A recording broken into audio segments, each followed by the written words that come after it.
ಓಂ ಹ್ರೀಂ ಭೈರವಿ ಕ್ಲಾಂ ಹ್ರೀಂ ಸ್ವಾಹ. ನಮಸ್ಕಾರ.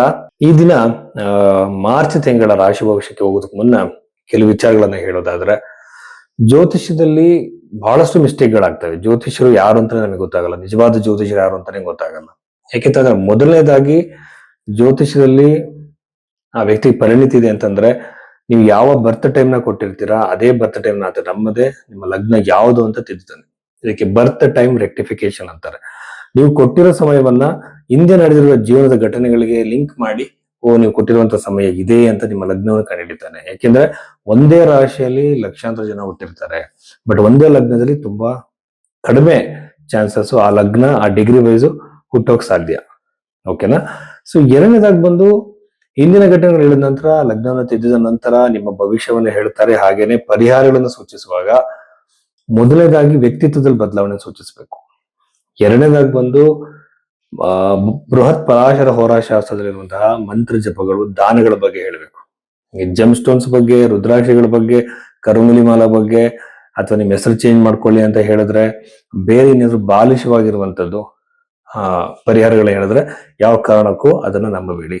ಮಂತ್ರ ಜಪಗಳು, ದಾನಗಳು ಮಾತ್ರ ನೀವು ಎಫೆಕ್ಟಿವ್. ಅಂದ್ರೆ ಯಾವ ಬಡವರು ಯಾರು ಬೇಕಾದ್ರೂ ಇದನ್ನ ಮಾಡಬಹುದು. ಇದ್ರಲ್ಲಿ ಯಾವುದೇ ಜಾತಿ ಭೇದ ಏನೂ ಇಲ್ಲ.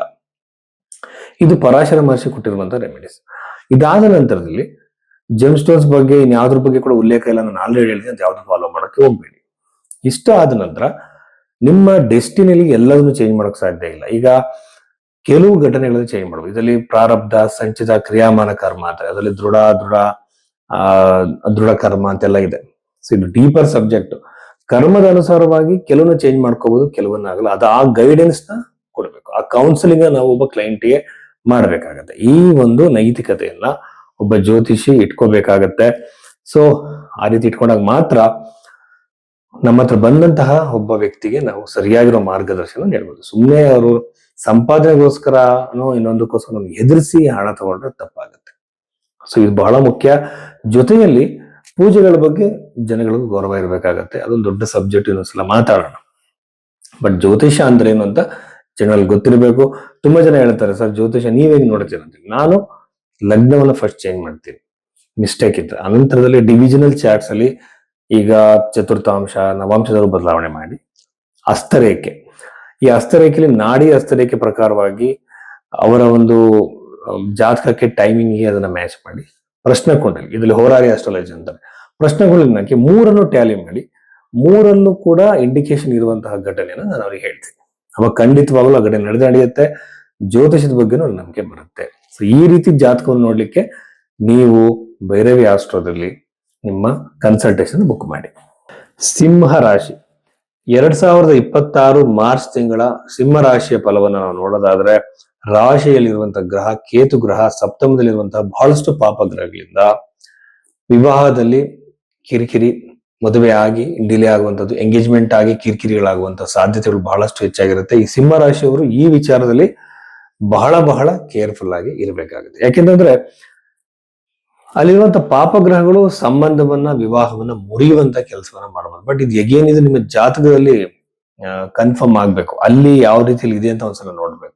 ನೋಡಿ ನಾವು ಕನ್ಫರ್ಮೇಶನ್ ಕೊಡ್ಬೇಕಾಗತ್ತೆ. ಹೇಗೆ ಅಂತಂದ್ರೆ ಲೇಯರ್ ಬೈ ಲೇಯರ್ ನಾವು ಈಗ ಒಂದು ಆರೋಗ್ಯದ ವಿಚಾರದಲ್ಲಿ ಬ್ಲಡ್ ಟೆಸ್ಟ್ ಮಾಡ್ತಾರೆ, ಸ್ಕ್ಯಾನಿಂಗ್ ಮಾಡ್ತಾರೆ, ಇನ್ನೊಂದು ಮಾಡ್ತಾರೆ, ಹೇಗ್ ಮಾಡ್ತಾರೋ ಹಾಗೆ ಜಾತಕದಲ್ಲೂ ಕೂಡ ನಾವು ಒಂದು ಡೀಪರ್ ಲೆವೆಲ್ಗೆ ಹೋಗಿ ನೋಡ್ಬೇಕಾಗತ್ತೆ. ಘಟನೆ ನಡೆಯುತ್ತಾ ಅಂತ ಹೇಳಿ ಎಲ್ಲ ಕಡೆ ಕನ್ಫರ್ಮೇಶನ್ ಆದಾಗಲೇ ಹೇಳ್ಬೇಕು. ಇದು ತುಂಬಾ ಜ್ಯೋತಿಷರಿಗೆ ಗೊತ್ತಿಲ್ಲ.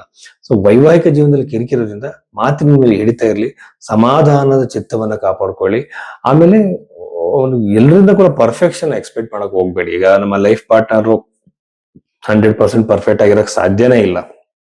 ಎಲ್ಲ ವಿಚಾರದಲ್ಲೂ ಕೂಡ 100% ಪ್ಯೂರ್ ಅನ್ನೋದು ಎಲ್ಲಿದೆ, ಈ ರೀತಿ ನಾವು ಯೋಚನೆ ಮಾಡಿದಾಗ ಏನಂತಂದ್ರೆ ಖಂಡಿತವಾಗಲೂ ಸಹ ಇಲ್ಲಿ ನೀವು ಕ್ಷಮಿಸಬಹುದು. ಸೊ ಮ್ಯಾರಿಟಲ್ ಲೈಫ್ ಅಲ್ಲಿ ಈ ವಿಚಾರದಲ್ಲಿ ಕಿರಿಕಿರಿಗಳನ್ನ ಸರಿಪಡಿಸ್ಕೊಳ್ಳಿ. ನಿಮ್ಮಲ್ಲಿ ಇರುವಂತಹ ಗ್ರಹವನ್ನ ನೋಡ್ತಾ ಇದ್ರೆ ಅನಿಸ್ತಾ ಇದೆ ನಿಮಗೆ ಬಹಳಷ್ಟು ಲಾಭವನ್ನ ನಿರೀಕ್ಷೆ ಮಾಡಬಹುದು. ನೀವು ಬಿಸ್ನೆಸ್ ಮ್ಯಾನ್, ವ್ಯವಹಾರಸ್ಥರು, ರಿಯಲ್ ಎಸ್ಟೇಟ್ ಮಾಡೋರಾಗಿದ್ರೆ ಬಹಳಷ್ಟು ಲಾಭವನ್ನ ನೀವು ಎಕ್ಸ್ಪೆಕ್ಟ್ ಮಾಡಬಹುದು. ವಿದ್ಯಾರ್ಥಿಗಳಿಗೆ ಉತ್ತಮವಾಗಿರುವಂತಹ ಸ್ಕೋರ್ನ ಎಕ್ಸ್ಪೆಕ್ಟ್ ಮಾಡಬಹುದು. ವಿದ್ಯಾರ್ಥಿಗಳಿಗೆ ಬಹಳ ನೆಮ್ಮದಿಯ, ಸಂತೋಷದ, ಆಹ್ಲಾದಕರವಾದ ವಾತಾವರಣ ಇದೆ. ಆಮೇಲೆ ಬಿಸ್ನೆಸ್ ಅಲ್ಲಿ ಸಕ್ಸಸ್ ಆಲ್ರೆಡಿ ಹೇಳಿದೀನಿ, ನೆಮ್ಮದಿಯ ವಾತಾವರಣ ಅಂತ ಹೇಳಿದೀನಿ, ಪ್ರಾಪರ್ಟಿ ಖರೀದಿಗೆ ಅವಕಾಶಗಳಿದೆ ಅಂತ ಹೇಳಿದೀನಿ. ಜೊತೆಯಲ್ಲಿ ಇಲ್ಲಿ ಬಹಳ ಮುಖ್ಯವಾಗಿ ನಾವು ನೋಡ್ಬೇಕಾಗಿರುವಂತದ್ದು, ಅಷ್ಟಮದಲ್ಲಿರುವಂತಹ ಶನಿ ಗ್ರಹ ಬಂದು ಎಗೇನ್ ಇದು ನಿಮಗೆ ಆನ್ಸೆಸ್ಟ್ರಲ್ ಪಿತ್ರಾರ್ಜಿತ ಸ್ವತ್ತಿಗೆ ಸಂಬಂಧಪಟ್ಟಂತೆ ನಿಮಗೆ ಕಿರಿಕಿರಿಗಳನ್ನ, ತೊಡಕುಗಳನ್ನ ಕ್ರಿಯೇಟ್ ಮಾಡಬಹುದು. ಆಮೇಲೆ ಇಲ್ಲಿ ನೀರಿಗೆ ಸಂಬಂಧಪಟ್ಟಂತಹ ಫುಡ್ ರಿಲೇಟೆಡ್ ಬಿಸ್ನೆಸ್ ಮಾಡುವಂತ ರೆಸ್ಟೋರೆಂಟ್ಸ್, ಹೋಟೆಲ್ಸ್ ಬಿಸ್ನೆಸ್ ಮಾಡುವಂತವ್ರಿಗೆ ಬಹಳ ಅನುಕೂಲವಾಗಿರುತ್ತೆ. ಉದ್ಯೋಗದಲ್ಲಿ ಪ್ರಗತಿ ಖಂಡಿತವಾಗ್ಲು ಕಾಣ್ತೀರಾ. ಎಸ್ಪೆಷಲಿ ವಿದೇಶದ ಉದ್ಯೋಗಕ್ಕೆ ಟ್ರೈ ಮಾಡ್ತಿರೋರು, ತಮ್ಮ ದೇಶವನ್ನು ಬಿಟ್ಟು ಹೊರದೇಶದಲ್ಲಿರುವಂತವ್ರಿಗೆ ಈ ಒಂದು ಟೈಮ್ ಪೀರಿಯಡ್ ಅಲ್ಲಿ ಅಭಿವೃದ್ಧಿಯನ್ನು ಖಂಡಿತವಾಗ್ಲು ನೋಡಬಹುದು. ದಂಪತಿಗಳಿಗೆ ಸಂತಾನದ ಯೋಗದ ಅವಕಾಶ ಅತಿ ಹೆಚ್ಚಾಗಿದೆ. ಪ್ರಾಪರ್ಟಿ ಖರೀದಿಗೆ ಬಹಳ ಚೆನ್ನಾಗಿದೆ. ಸಾಲದಿಂದ ಹೊರಬರೋದಕ್ಕೆ ಒಂದು ಅವಕಾಶ ಕ್ರಿಯೇಟ್ ಆಗುತ್ತೆ.